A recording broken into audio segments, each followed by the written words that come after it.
following is an affectionate work of parody. No intellectual or copyright ownership is implied. Also, you didn't know that I created a short in my first season? Well, there's a link in the description where you can click and see the short before you see the sinning, which begins right about now.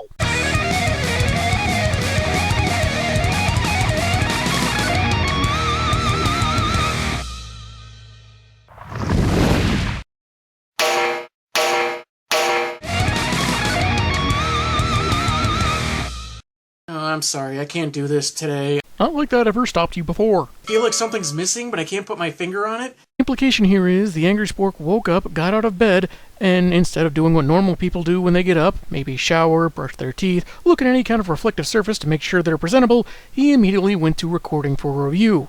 So the sin here is YouTubers. Orange, you glad the lighting isn't banana? A camera's so shaky, I keep expecting an MCU superhero fight to break out in any moment. Bad Photoshop. Also, the follicles are not infinite. Yes, I know it's a reference to the Crisis on Infinite Earths comics, but even if we were going to use his entire body, the follicles do have a limited number. More so when the follicles in question are restricted to those that shape his beard. But we will be removing a sin for this opening theme.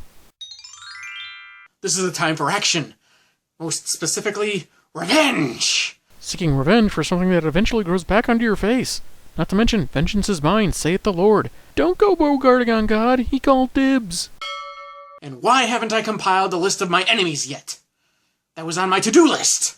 Making a list of things to do and making one of the items on that list another list to make. Be more efficient! Who's calling at a time like this? A time like this, or any time I find it hard to believe anyone wants to talk to you ever. You have it! Who are you? This line delivery. From Angry Spork's tone, it sounds like he knows who he's talking to, but suddenly, he hasn't got a clue. But I guess that's what you get when you improvise an entire short without writing much of anything down. Rage, which makes me a nightmare for people like you. Internet commenters. And you make me go through with this Liam Neeson Taken parody. Keeping this bad pronunciation of parody instead of doing another take. Also doing a Taken parody in 2017. On chance. So now we can hear this beard thief even though we couldn't hear them when they were telling the angry spork that they had stolen his beard. We all know that sound travels, but I guess earlier it had a layover in Dallas. Run around frantically until I just happen upon the right spot. Excuse I gave my college girlfriend when I was 37 minutes late to our first date somehow makes it into the short. Disturbing the peace. Running, crouching, more running, driving, microwaving, excitement? This dashboard not matching the interior of this car. Clearly recorded in different cars at different times. He thought we wouldn't notice, but we did! Destination beard thieves! Confusing your GPS. Free pizza delivery for beard thieves! Lying about having pizza. It's amazing what you can film when you don't tell the people you're house sitting for that you're recording for a short no one on the internet will ever watch.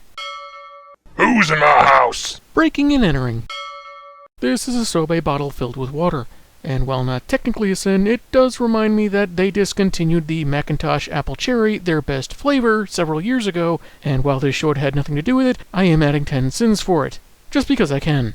Someone must feel my fury!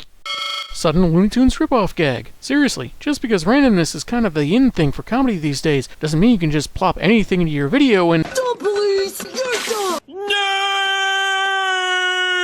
Captain Caveman! I'm running around frantically and I haven't found a single clue. Conspiracy theorists. Ah, sudden classical music is sudden. Oh, there you are, you filthy son of a grape. You clearly walked past him when you entered the scene. Have you no peripheral vision? Inconsistent letterboxing. Poorly concealed puppeteering bump. Well, that still doesn't explain how you found me. What follows is an improvised explanation that more or less amounts to some nonsense. In my scrambling, I happened upon— That's right, the main character just happens to find the building that he needs to find. Little to no investigation, no struggle. In other words, some more nonsense. Also, look, a safe zone joke. Why can't you see the funny side? Why aren't you laughing? The threat of the machete is enough to get Maynard to change his mind. Does that mean his body is the glass? But if he was also worried about people finding him and drinking him, does that mean the liquid is also part of his body? This is raising Kool-Aid Man level questions I do not want the answers to! Whoa. Not a bad throw for someone with no hands. Unsurprisingly, Angry Spork would be furiously excellent at ANGRYSINNS, but probably not CinemaSins. Setting up, selling, decorating, or otherwise using Christmas paraphernalia before December! Not very special effects. Poorly concealed puppeteering shadow. A reference caption in a short, what is going on? Okay, maybe not my best idea. Speaking of, let's talk about Wynar's plan here. He gets so slighted that he wasn't featured in more episodes of a show he's not welcome on, a show he is not entitled or required to appear on, and instead of discussing it with the creator and host, he decides to shave his beard off somehow in one piece, somehow without him noticing, just to keep it in a box. This was less an evil plan and more a prank someone really didn't think through. Or when you fail to write a script when you really should. Gonna machete me until I apologize, or something like that? Leaving in awkward pauses in lieu of doing more takes. In fact, to cover the ones I didn't point out earlier, let's add in 5 sins. I would love to put this where the grape don't vine. Soils with heavy clay deposits? Largely because I have to save my anger for the show. Which has really worked out for you these past 7 years, hasn't it? So the joke/punishment here is that he's forced to watch 2 bad movies and then a scientific explanation as to why a 3rd movie is also bad, from a scientist who is featured in that 3rd bad movie. Is it that scientific lectures can be boring? Why not just show him that 3rd bad movie? Or is he supposed to like that movie and the lecture is to point out how bad his tastes are? Or was this just an excuse for the creator to take a few shots at some bad movies, especially that really terrible 3rd one? A little clarification is all I'm asking for. This works. Tonally inconsistent font is tonally inconsistent.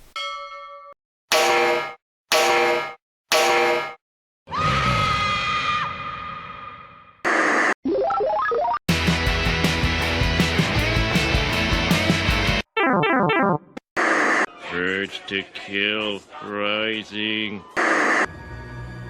Mirror! You never called me back after my first appearance on your show! Wow, that is so complex and trippy and cool. They've gone to plaid. That was falling with style. Who's calling at a time like this?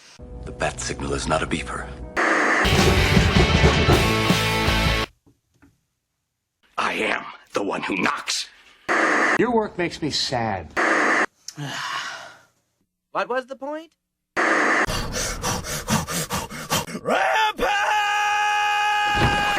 I took into account the likely land speed of a talking wine bottle. Not scientifically possible! You will never attain the 24th level of awareness. I am Redgar.